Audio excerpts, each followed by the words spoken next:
Le président de la République démocratique du Congo, Félix Tshisekedi, a lancé à Mbandaka, au nord du pays, la 9e édition de la conférence des gouverneurs. Ce cadre constitutionnel permet d'harmoniser les politiques entre les provinces et le gouvernement central. Organisées cette année dans un contexte préélectoral, ces assises sont également une occasion pour les gouverneurs d'exposer les problèmes qu'ils éprouvent dans leurs provinces respectives.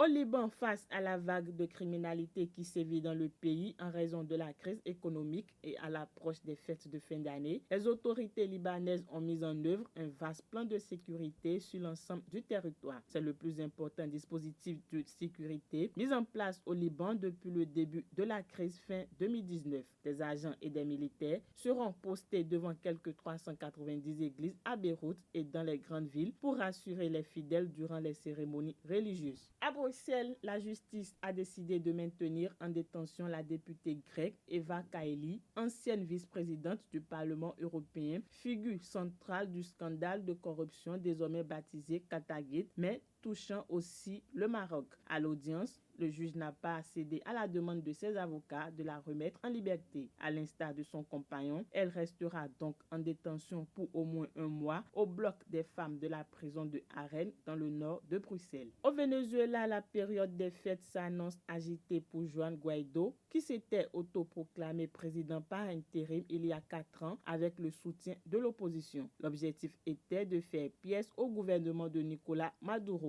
Dans une déclaration commune, la majorité des opposants qui avaient soutenu cette décision demandent la fin du gouvernement par intérim qui s'est, selon eux, fragilisé sans atteindre ses objectifs.